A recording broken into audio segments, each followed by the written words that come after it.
Welcome back to Dr. Momcast. On today's episode, we continue our discussion on Linda Flanagan's book, Taking Back the Game, How Money and Mania Are Ruining Kids' Sports and Why It Matters. We took so many pearls of wisdom from the book, we had to continue our conversation. We talk about kids playing sports for the sake of playing sports and how to better communicate with our kids regarding goals for their sports participation. If only there was a quiz you could take to find out whether or not you're a fanatic sports parent. And if it doesn't exist, we brainstorm on how we could create our own. This is Dr. Momcast, real moms talking about real science and real life. Hey, everybody. Welcome back to Dr. Momcast. I am Dr. Marla Shapiro here with some of my favorite sports neuropsychology colleagues. I'm Dr. Alyssa Wicklund. I'm Dr. Beth Piras. Dr. Summer Ott. I'm Dr. Sonia Mosh. And Dr. Lisa Nepolpaka. I was thinking about the discussion with Linda, and one of the things that was striking to me was talking about why parents are so invested in their kids with sports. We talked a lot about scholarships and colleges, and I think Linda made a really good point about the parents' ego investment in their kids' sports. Coincidentally, I came across an article today. There's this great website called I Love to Watch You Play. The premise is the only thing you should be telling your kid is, I love to watch you play. Yeah. And not critiquing their play and not criticizing the coaches, just I love to watch you play. And so this woman, one of the creators of this website, I Love to Watch You Play, put an article out today. Her name is Asia Mape. I'm sorry, I don't know how to pronounce it, M-A-P-E. But title of her article was, My Daughter Quit Sports, and This is What Youth Sports Parents Need to Know. It was a really interesting article, and I'd love to talk about and get your feedback on, because I thought she hit a lot of really important points that piggyback about what Linda talked about and what we as clinicians who deal with sports parents address all the time. She had a few main points, and one of them was we didn't listen. Her point was kids say things that sort of tell you if they really want to do this or not. Her and her husband were both D1 collegiate athletes, and she said, our world is sports. And I think we all can very much appreciate that, because our work is sports. And then we have kids who play sports and we love sports ourselves. She said when her daughter was younger, she said, Mom, I'm going to be an actor. I'm never going to be a professional athlete. And she said, yeah, she poo-pooed it, right? And she said, along the way, in retrospect, my daughter was telling me that she really wasn't that into sports, even though she was playing, in her case, water polo. There were these little hints along the way that I ignored. And I think there's a lot of truth to that. For a lot of us, our kids are saying, I'll join that club or I'll be that team, when they're not all that enthusiastic about it, or they're telling you that their interests are elsewhere. So I play devil's advocate a little bit, because I actually agree, but we also know how important it is to be physically active, and that so many of our kids are very sedentary. Where do we find the balance then as parents? On one hand, yes, we don't want to force them into things that really aren't what they want to do, but we need to keep them physically active and fit. You're talking about two different issues though, right? She's talking about pushing your kid, that drive, that you're going to get a collegiate scholarship, you're going to be, and when maybe that's not really what they want.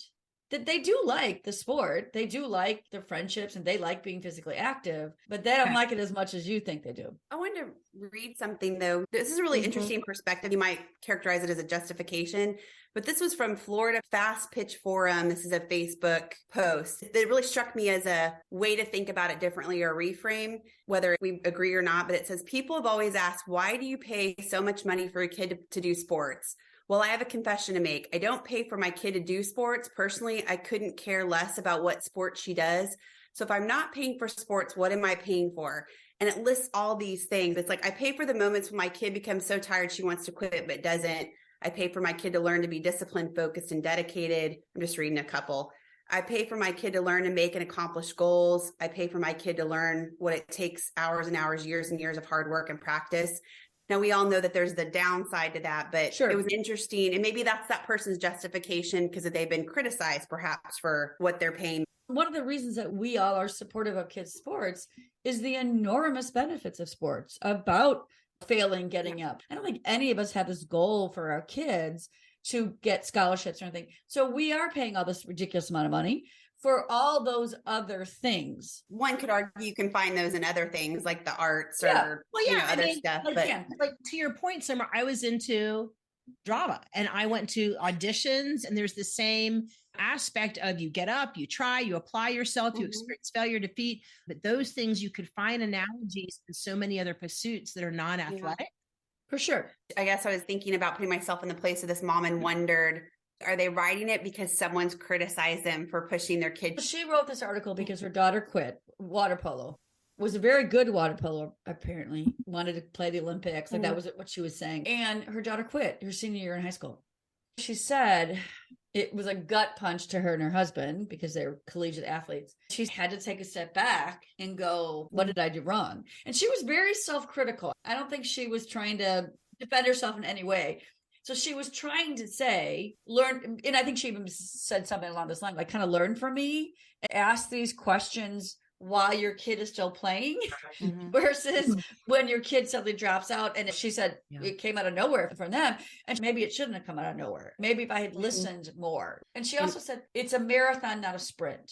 So when your kid says, I don't want to go to practice today, go, okay. Right? Like Linda talked about, let them miss a game, let them miss a tournament. You can miss a game. I'll admit that created a lot of dissonance in me. That'd be a hard thing for me to be like, you're not going to practice? Okay, honey. And why do you have a problem with that? I don't know. I guess goes against everything I was taught. Dedication, pick yourself up. You don't get to determine if you're going to go and not go. I mean, if you want to quit, well, then you'll finish out the season and make a decision. Right. You know, it's just not how I was raised. Yeah. But I think the point is that someone can be fully committed, wanting to play, but occasionally just need a break. Physical, emotional. And that's, I think, more the point is not that you like half-ass it and go to practice here and there, but it's more of the kid just saying, I just need a break. And she made an awesome point when she said, intrinsically, you are going to find more people motivated. So I totally see the side. It would just feel uncomfortable for me. Yeah. Well, I also think that there are parents, especially today's generation, perhaps they're so focused on doing it right and not screwing up. And they want to know exactly how to do things and not fail themselves as parents, because we all want to not screw up our kids too badly. So where do you draw the line? How do I know if it's okay to let them skip today? And what if they skip today and they want to skip tomorrow? How do we help parents that just want to do right by their kids figure out how to draw those distinctions? Well, and then when the team says, you know what, then you're not committed, so you're not playing with our team. And being prepared for that reaction, because that probably would be a majority of people's reactions, because they need to know who's going to be there to practice for the team for the week and so forth. Going back to what you were talking about, Beth, where she was basically, I was ignoring all of these signs. She was telling me she didn't want to play anymore. And we kept going on a more meta level. We hear this all the time. My kid was crying for help and I just wasn't listening. My kid was telling me they were anxious, depressed. They were having these social issues and I just wasn't listening. Going back to what you said, Marla, how do we navigate this? We preach, you start, you finish, you show up for your team. But when there's bigger things at play here, I think that has to be entertained. Yeah. And I think it's a balance, right? My son plays ultimate Frisbee. And one of the things we like about this team is you don't have to go to every practice. You can still play as long as you make most practices. It's a very reasonable approach. And I think as parents, we should be supporting teams and coaches who have a balance of sometimes you have other family responsibilities or community responsibilities, or you just need a freaking break. Think about that as a culture of Americans. You know, that meme where the European auto reply to an email in June is heading off for summer break, will respond in September. The American auto reply is kidney surgery at noon, should be awake by 3, will respond by 4. You know?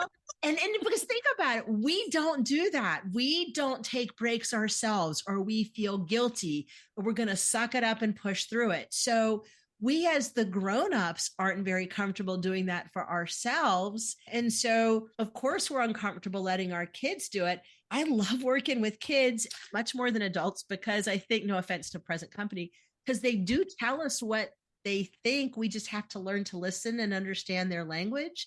Sometimes we just get caught up in our own stuff and expectations. What's the worst that can happen if you let your kid take a day off? Nothing. Right. But I think it was really vulnerable what you said, Summer. You said that would make you feel uncomfortable. And I can relate to that. If that's how you were raised, or we all have had experiences of you have to power through, And I think as a parent, it's hard to know, okay, missing one practice, that probably is a really good exercise, or missing a game is probably a good exercise. But you also have to teach them the lessons of diligence and commitment. And I think that's the hardest part, is that it is going to sound like a real psychologist, which I am, which is both things can be true, right? Right. But also being accepting of the consequences, because I don't know any team that my kids play on that a coach is going to be like, you're overwhelmed, you're going to run if you miss. Maybe you're losing your starting positions. But maybe we need to talk about that. It's like, why is that a coach? I mean, your kids are what, 9 and 13, Summer? Like, it's insane. Wait, hold on. Right? 7 and 13. 7 and 13. Sorry. I had to think. But it's insane that we're talking about a 7 and 13-year-old sports team. Yeah.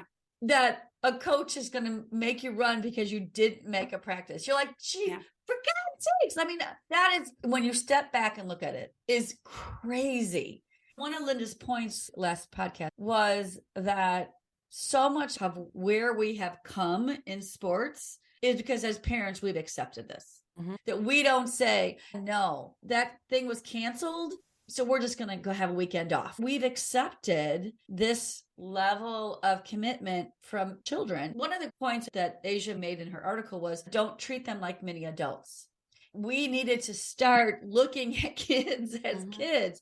They're not small professional athletes. And we know this because we all work in sports medicine, is that one of the biggest issues we have is overuse injuries, particularly with sports specializations. There was actually just an article I read yesterday talking about the high number of basketball injuries, because basketball is now often played year round, and that their players are coming to the NBA as damaged goods with multiple knee surgeries and everything else, because they have been playing since they were 8 and they've been playing year round, and now they're 22 or whatever.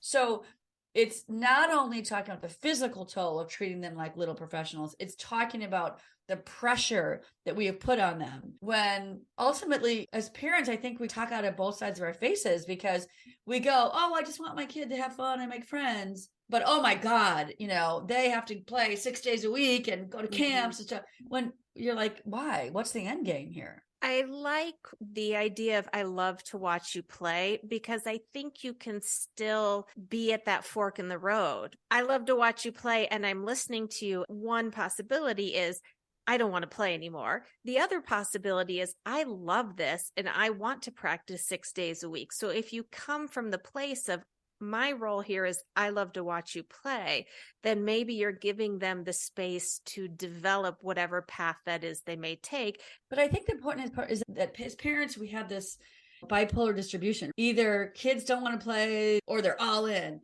Most kids are somewhere in between. They like the sport, they like their friends, they like the physical activity, but they don't want to kill themselves. They want to play video games sometimes, and they want to sleep in on Saturdays, and they want to just hang out. We're running out of that in-between space. Yes. So, and it's not just about the haves and the have-nots and the people that can't afford it. It's that middle ground. It's sports for the sake of having fun and just playing sports. We can't even plan vacations really anymore, because certain sports are all year, or they're going to have a camp in the summer, and they're not going to publicize when that's going to be. You're just supposed to like miraculously know, and then cancel thousands of dollars that you've made because the ramifications are so high. But that goes back to why are not enough parents saying no? I know. Like, we're going on vacation. Think about y'all whose kids play hockey. And what I see, unless you're really elite or you're the oldest kids, you get really crappy ice time. We have these external structures of whether it's late at night or too many hours, or you sacrifice summer break, or you get up at obscene hours of the day for sports. And we wonder why kids lose interest or why other things suffer. It's what happened to just sports for the sake of fun. And if you have to be practicing at 10 o'clock at night and your school starts at 7, is it worth it? I don't know. Well, and it takes somebody to lead the charge too. I think it sets the culture. And we held our son out last year from traveling baseball. He was one of the stronger pitchers on the team. He had 19 missing assignments the last day of the try. And we messaged the coach and said, he's not playing in the first 2 games of the tournament. Like, I'm really sorry. Whatever the consequences are, the consequences are. And thank goodness the coach is amazing and was very supportive, and he still got to pitch. But What if he wasn't? He wouldn't have gotten to pitch, and that's natural consequences for not getting your work done, and substantiates that school's more important than sports, at least in our household. And we told the other parents, like, yep, his grades were crap. That's why he wasn't here. He was doing homework until 11 p.m. Friday night. And that now might plant the seed for somebody else to go like, we can do that. And same thing with skipping practices. We skipped practice at 10 because he was tired. First of all, I think you are amazing parents. Yeah, clearly. I really do. Honestly, I only I'm tell you not the just good saying parts. that. One of the things that is the ugly side of this general topic that made me uncomfortable, but made me realize I need to think about that discomfort is we parents sometimes wear this sports over involvement and enthusiasm as a badge of honor. It's kind of equivalent to socioeconomic status in some ways. I'm remembering this t-shirt that I saw a hockey dad wear at a tournament that says, I can't, period, in all caps. My son has hockey. Just like, I can't. Perfect example. I can't go golfing. Yeah. I can't meet you at the bar. Can't have a social life. In our community, hockey is huge. It's an enormously expensive sport. The hockey fees are ridiculous. Most kids who play hockey, it's kind of a badge of honor. And I feel like in some ways, there's a prestige about being an elite sport parent. For sure. That it's not even about how well your kid plays. It's about that you can afford to give them this opportunity.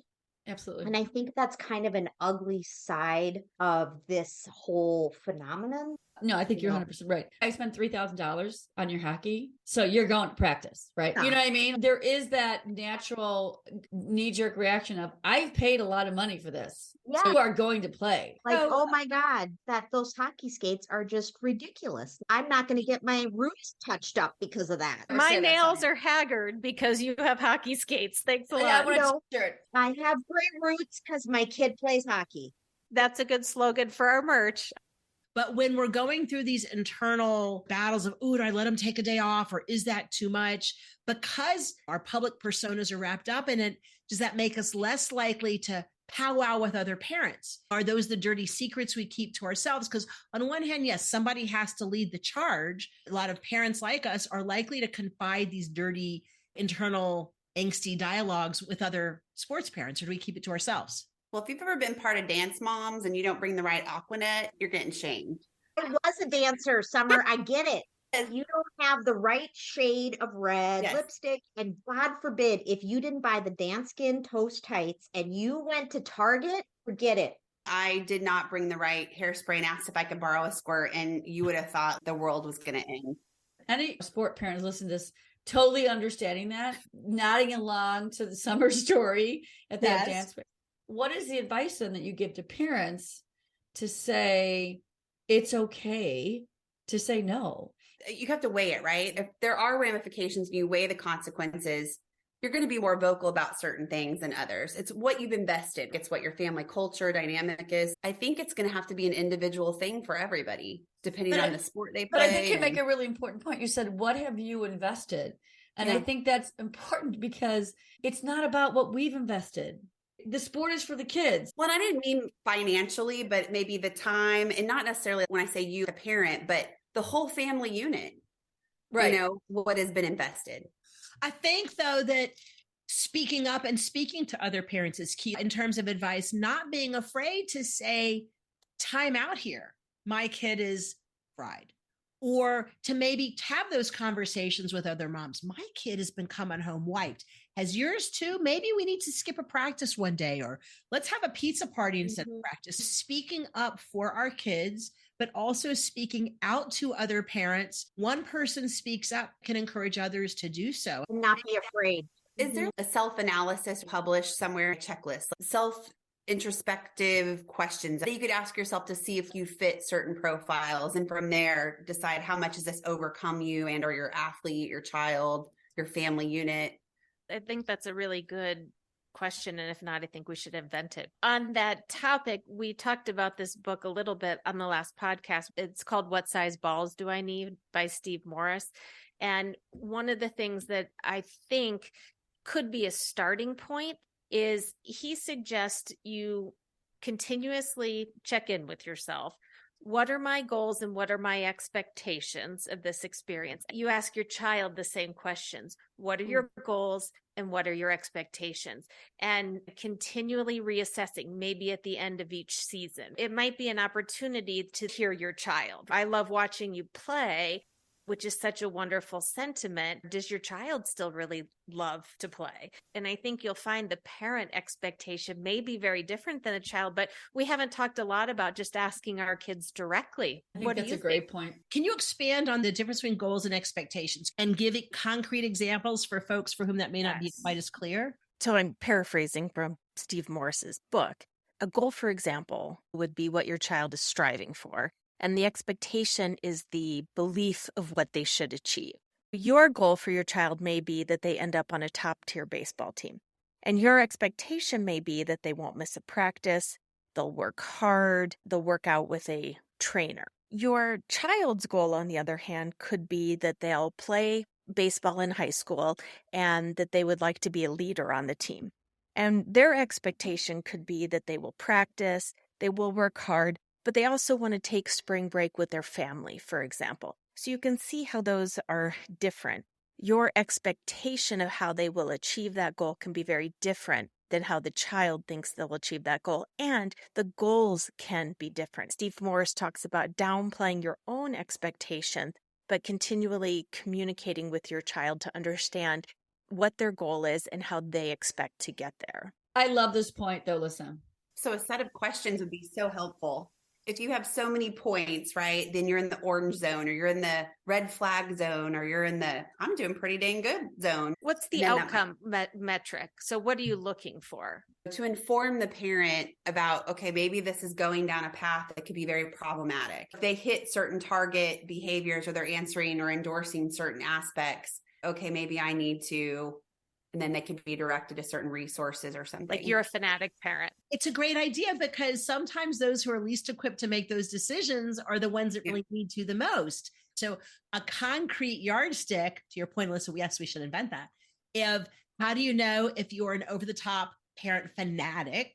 What kind of sport parent are you? And then it can you can be defined in a few different areas. I also want to reiterate something that Linda said last podcast, was make sure that your kids have 5 things that they love, not just I'm a hockey player or a soccer player or whatever, right? But I also love drawing and I love my kitten. And I think that's such an important message. As parents, are we also encouraging interest outside of sports? Because we want to see what they're naturally drawn to. And if we are narrowing their lives, they're going to miss those other opportunities. And so I loved the notion of thinking about other interests. And this article I'm talking about by Asia, she talks about that. When you're talking about a child leaving in sport, like at some point, everyone's sporting career ends. And she said, with kids, we call it quitting. But no one is saying Tom Brady quit football. He retired. Our kids can retire. It's not quitting. And they found another interest. People should be more celebrated. For example, in professional sports, when people have had to walk away for their family or for their health, mental and or physical, that needs to be more celebrated. And those vignettes need to make the news more often. Andrew Luck was the quarterback for the Colts, and he had some injuries and just said it was time for him to walk away. His heart wasn't in anymore. Even though he was still playing at a high level and he'd recovered from his injuries, he just didn't want to do it anymore. And we got a lot of grief about it. But you think, do you know how hard it is to be an NFL player? The toll on their bodies? He was just looking out for himself. And Simone Biles said she needed a mental health break. Yeah, she actually started not doing her routines in the middle of the Olympics. She was sitting out and everybody was speculating. And she very quickly came forward and said, it's mental health. It's dangerous for me to do these things when I'm not feeling solid. 100%. She's a hero. That is amazing. Absolutely is a hero. Let's work on getting her as a guest. We should be doing the same thing for our kids. Mm-hmm. Our kids tell us sometimes they need a break. And we have to go, okay, good. And I'm relieved that my daughter said, Mom, group sports is not for me. We can also model it in our own ways, maybe not through our sports, but also through saying, time out, I need a break today, or I need to pause, or I need to step back. Or as Linda said, sometimes you just don't go to every game or every practice. And we can do a lot to start modeling that ourselves and to be the change we want our kids to be. I've skipped one game a week since I read that book. Yes. Which means I've still been to about 5 to 6 games per week, but we got to start somewhere, right? Yeah, that's right. I think if our kids are in sports, to Alyssa's point about asking them, ask them, what do you love about playing sports? Hearing from them. And if it's all the healthy stuff, I like spending time with friends and I like being competitive or whatever the case may be, versus things that seem like they're trying to please a parent or they're just doing it because it's the expectation. I think Alyssa's point is right on, is that sometimes we have to stop and just ask them. And be ready to hear their answer and accept their answer. Yes. And pay attention to how you feel when they give that answer. If your yeah. hockey player says that they are super passionate about art and it makes you go, oh no, they're not the problem. You might be the problem. That's awesome, Lisa. That's a great point. One of the things that I was thinking about as you guys were talking about this, how do we help them? One of the resilience building strategies in life is to find meaning and purpose and being authentic. My son, hockey, 5 years old up until junior year. Senior year, joined drama. Hockey is done. His hockey's in the rearview mirror and the thousands and thousands of dollars are in the rearview mirror. And now we're going to plays and stuff. So one of the things that we talked about during that transition was being true to yourself, being authentic. Right. What do you find meaning in? What makes you feel like the best version of you? We're modeling it when we ask those questions. We're modeling it by asking them to have that dialogue in their own head. And then we're helping them come up with the answers. To Lisa's point about listening to your own reaction to it, what if you had been a parent who said, no, you're good at hockey and you spent too much money. Yeah, we spent too much money on hockey that get injured and look for a dishonorable discharge from sports. That's the ones that you're seeing take too long from an injury. Right. Yeah, Beth, I think to your question, I would say we need to get over ourselves. This isn't about us, guys. This is not about us. Let's get over ourselves. And that's hard. That's hard. You know, so hard. It's hard and painful when you lose a community. You lose that community of parents that you sat in a freezing rink with for years and years and years. So there's grief and loss. Face it. Look at it straight in the eyes. Look grief and loss in the eyeballs and say, hello, friend. This is going to suck and we're going to sit in the suck together.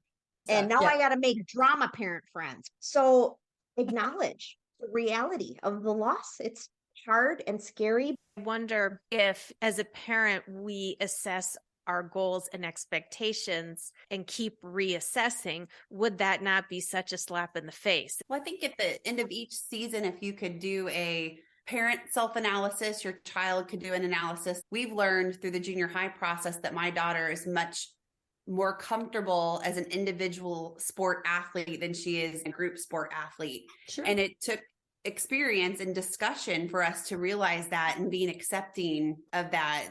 So moving towards that, and that all happened because of an analysis and thinking about what is she comfortable with? What is she good at? What does she want to do? Do you guys remember those quizzes in Cosmo? Like, what kind of lover are you? See, what kind of sport parent? We have got to put a tool together. Yes. What kind of sport parent are you? It just reminds me of those. And then you'd flip, that really dates me, but you'd flip the few pages and see like, oh, I'm all A's. I'm this kind of lover.